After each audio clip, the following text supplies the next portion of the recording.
warning, not for the faint of heart.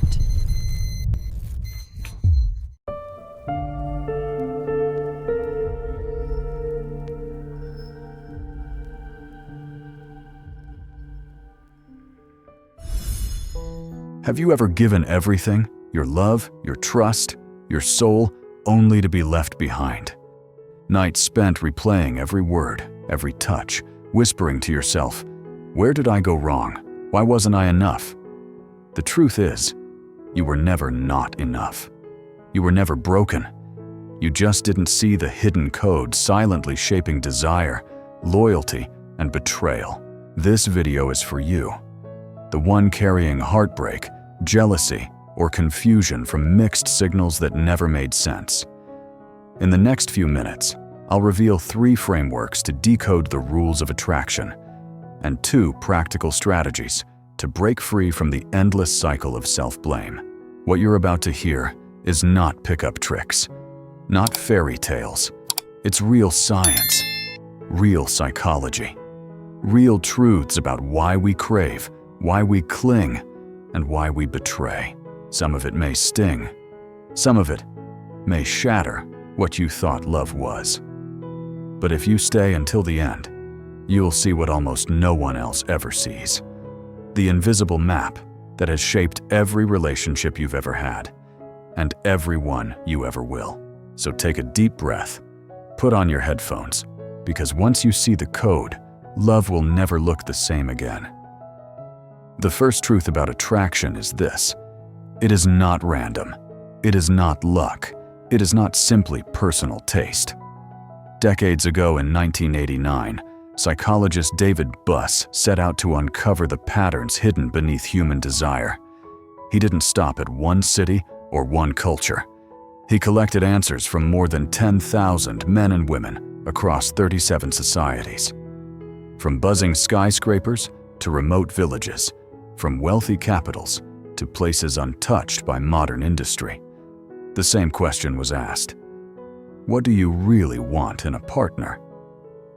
The answers revealed something most people never want to admit. Women across the globe prioritized ambition, stability, and social standing in long-term partners. But it wasn't the money itself that mattered. It was what money represented: safety, direction, the ability to create security in a chaotic world. Men, in contrast, consistently valued youth, vitality, and physical attractiveness. Yet even that was not about beauty for beauty's sake. It was about the deeper signals beauty carried: health, fertility, the promise of life continuing. What seemed like shallow preferences were, in fact, survival codes written into our nature. At first glance, these results sound like cliches. But here's the unsettling part. They appeared everywhere, in every culture, regardless of wealth, religion, or technology. This wasn't about Hollywood. This wasn't about Instagram filters. These instincts existed long before modern media. Attraction was not chaos. It was code. And you have probably felt it in your own life. Maybe you've wondered why women are drawn to men with vision and drive, even if they aren't the best looking in the room. Or why men can be pulled toward women whose energy and presence feel alive, even when logic says she may not be the best fit. What feels confusing in the moment makes perfect sense when you realize there is an ancient script running quietly in the background. But here's the part that most people miss. These instincts are powerful, yes, but they do not decide everything. They tilt the scale, but they don't dictate the outcome. Biology sets the stage, but psychology and personality decide who captures the spotlight. That's why a man with little money can still command admiration if he carries himself with unshakable confidence. That's why a woman who doesn't match conventional beauty standards can still spark deep attraction if she radiates vitality and warmth. The signals matter more than the surface. Not wealth, but the sense of direction. Not beauty, but the spark of life. Not appearance, but presence. And when you begin to see this, something changes. You stop believing that your love life is chaos. You stop asking why people don't want you.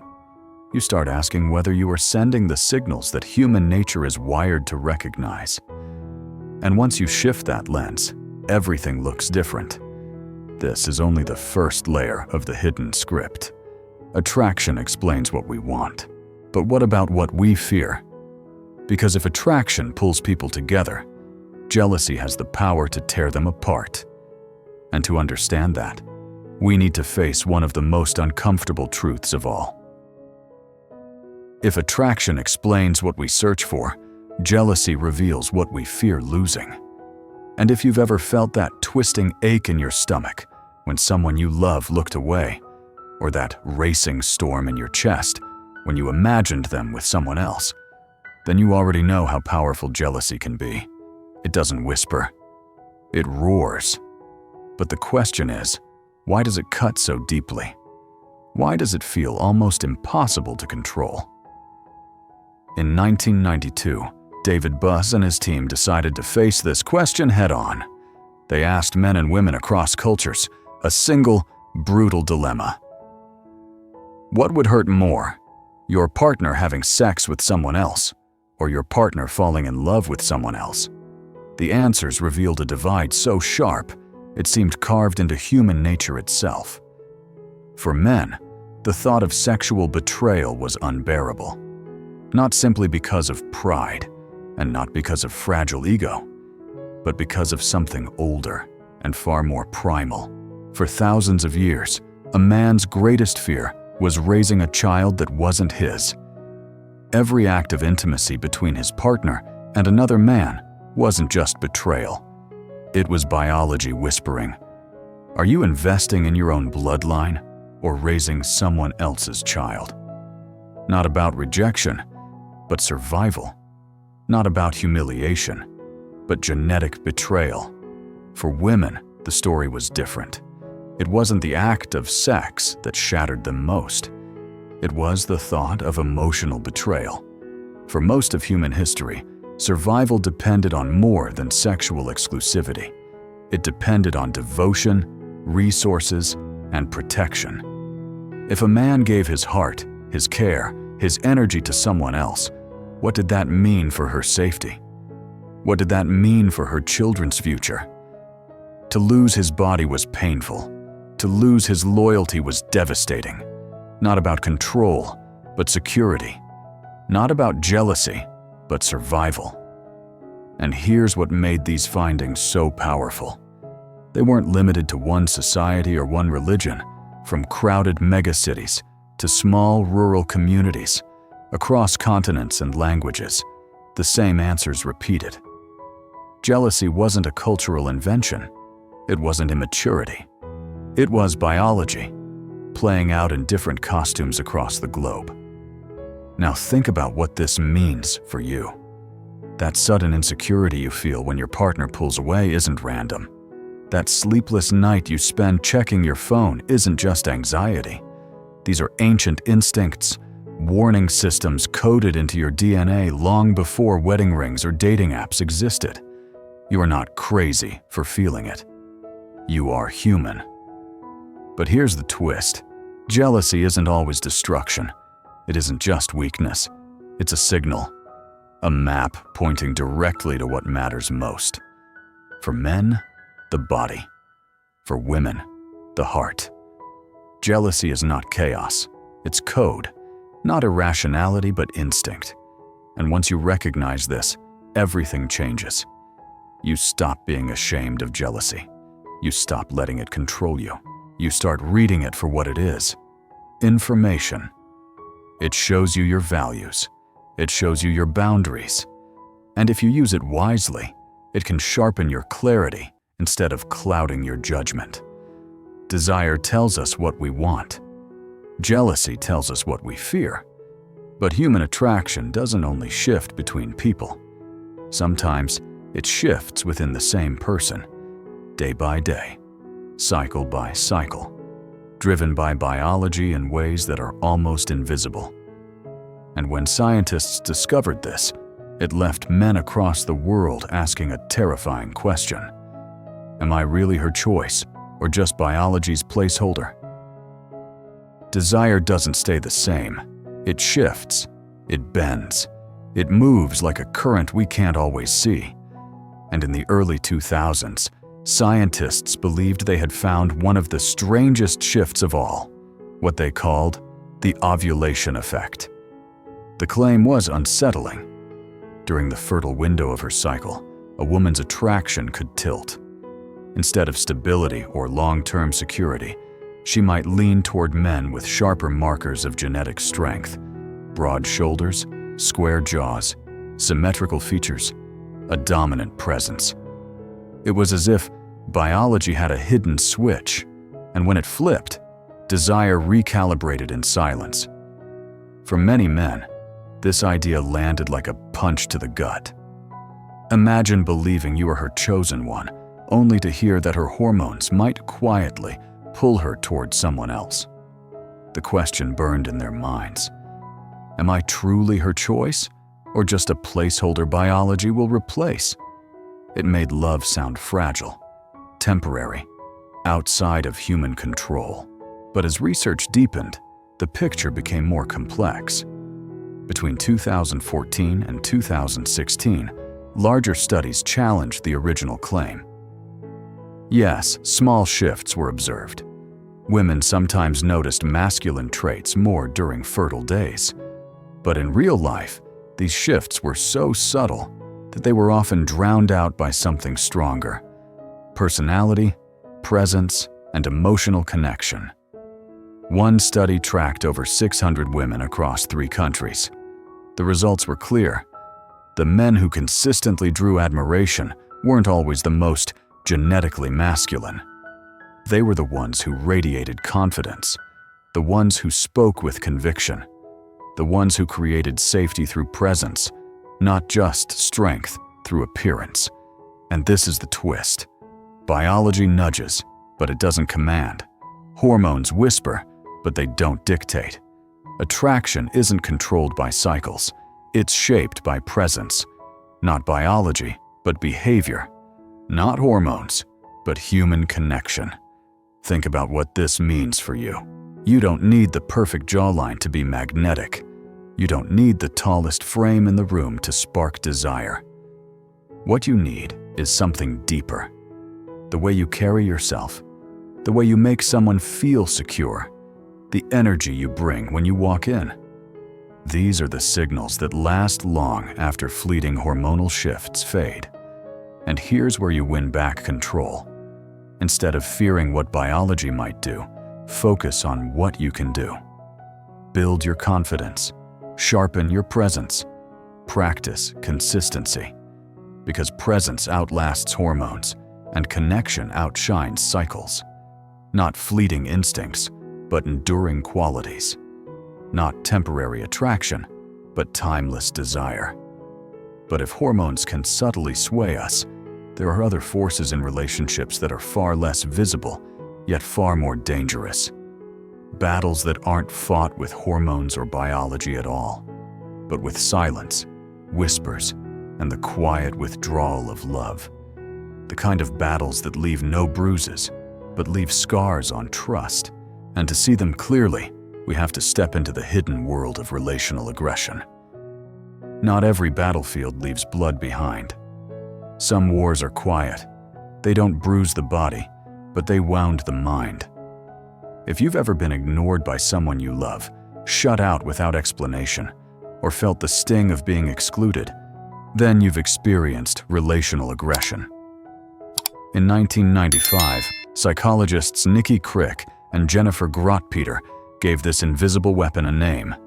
They noticed that while boys often fought with fists and shouts, girls developed subtler tools: gossip, rumors, silent treatment, the quiet removal of warmth and affection.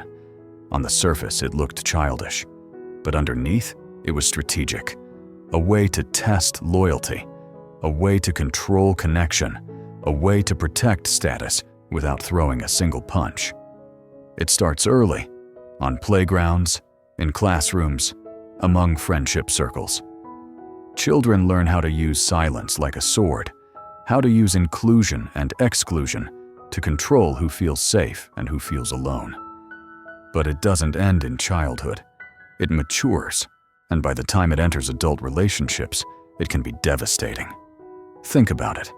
A partner who suddenly grows cold without explanation, warmth vanishing overnight, conversations that used to flow now dry and clipped, or the subtle sting of being left out of decisions, social events, or private jokes.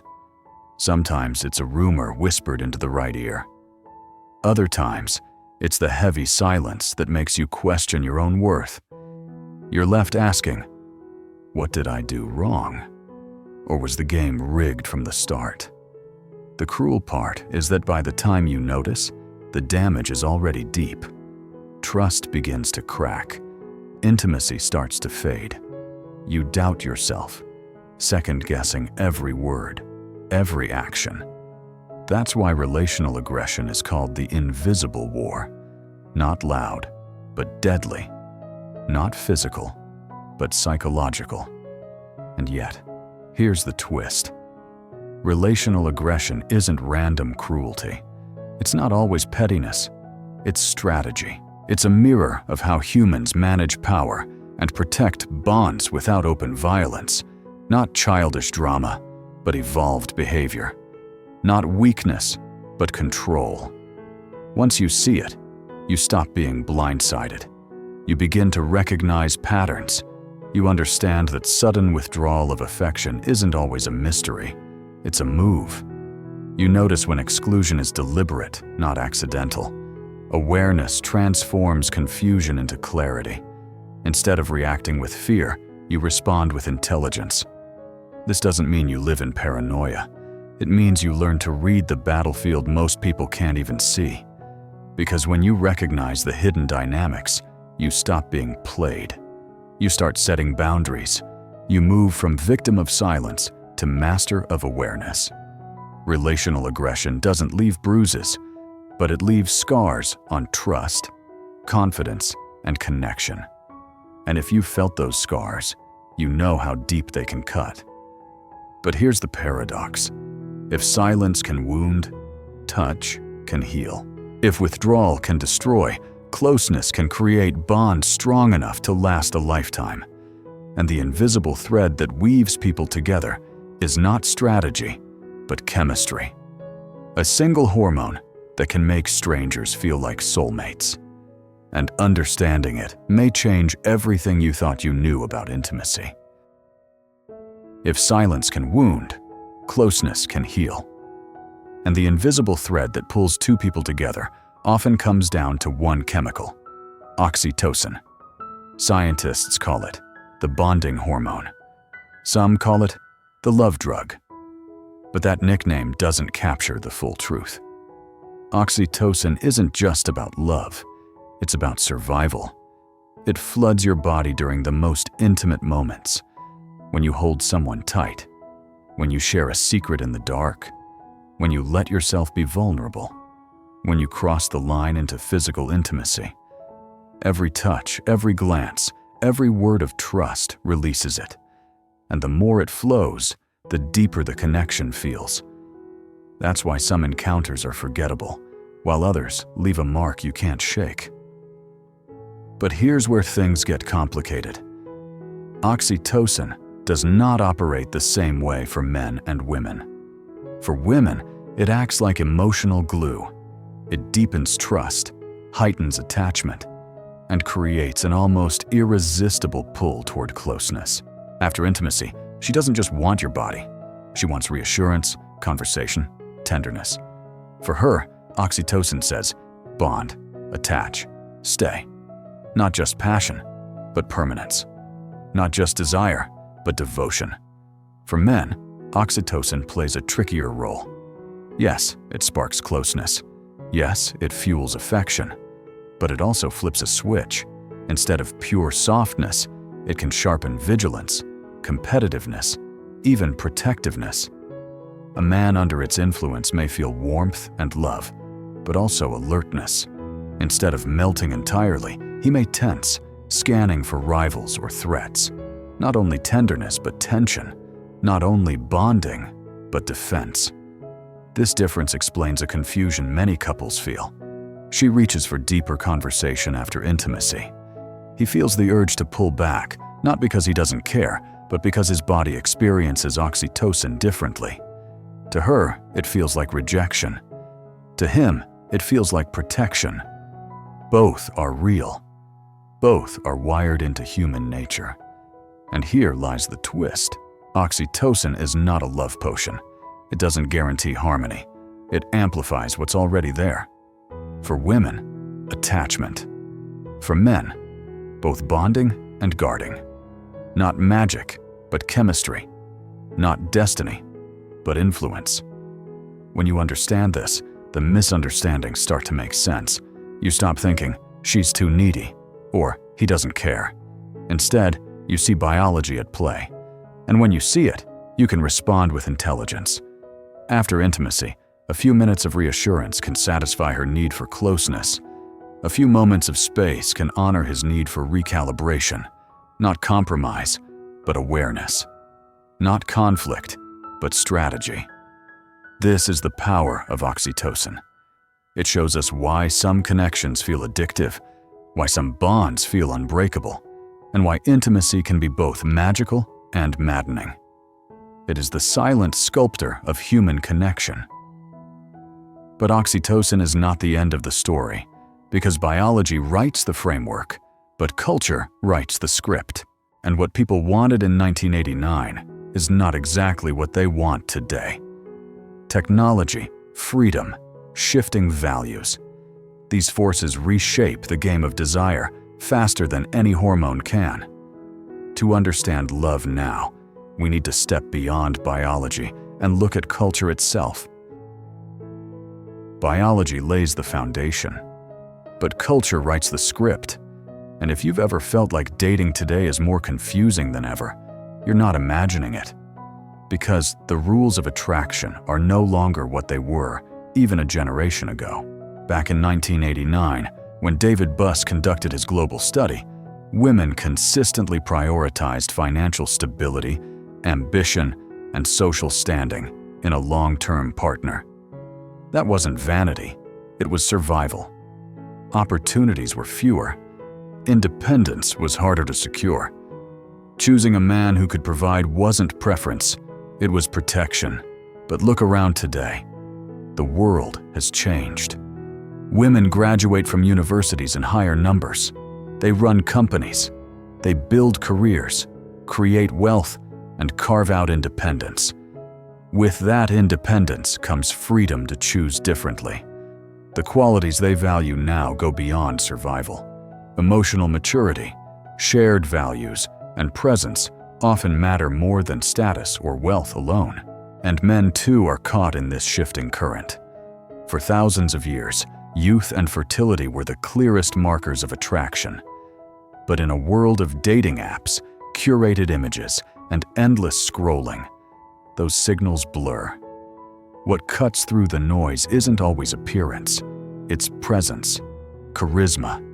A woman who knows who she is and radiates confidence can outshine fleeting beauty in a culture drowning in distraction.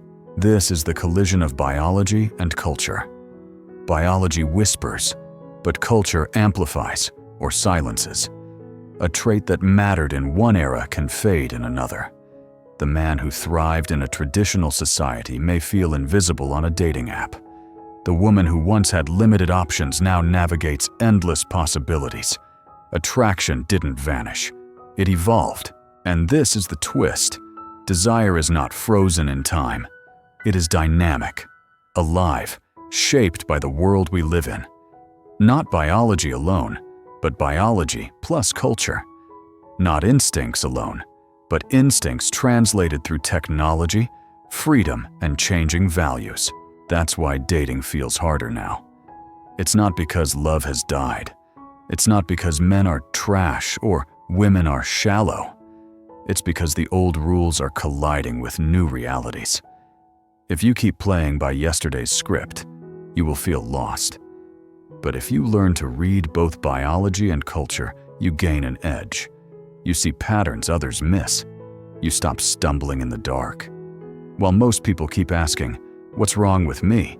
you start asking the real question: how do I adapt? Because attraction today isn't just about survival. It's about meaning. It's about choice. It's about the stories we tell ourselves about who we are and who we want beside us. Biology gives the framework, culture gives the stage, and together, they shape every relationship you've ever had and every one you'll ever have again. Now that you've seen the hidden codes, the question is simple: what will you do with them? Because the knowledge itself is powerful, but the application is what transforms your life, and that's where we turn next. You've just seen it. The hidden code behind desire, jealousy, hormones, silence, chemistry, and culture. None of it random, none of it luck. It's a script, written into our biology and shaped by the world around us. And if parts of this felt heavy, that's okay. Growth always stings before it liberates. Now you know, your heartbreak wasn't weakness, your jealousy wasn't madness, your confusion wasn't stupidity. Every sleepless night asking why me had an answer. This is your edge. Most people stumble through illusions. You can finally see the patterns. You can stop blaming yourself. You can move with clarity, strength, and calm. But remember, this was only the surface. In part 2, we go deeper into manipulation, betrayal, and the shadow side of love most people never dare to confront. If you want it, tell me. Comment below. We need part 2. And don't leave without securing this. Subscribe right now so you never miss what's next. Plus, I made something extra for you. A one-page relationship code checklist and a quick jealousy quiz. They're free, linked below. Use them, and within 2 weeks, you can cut 80% of pointless arguments. More than that, you'll finally sleep without replaying every fight.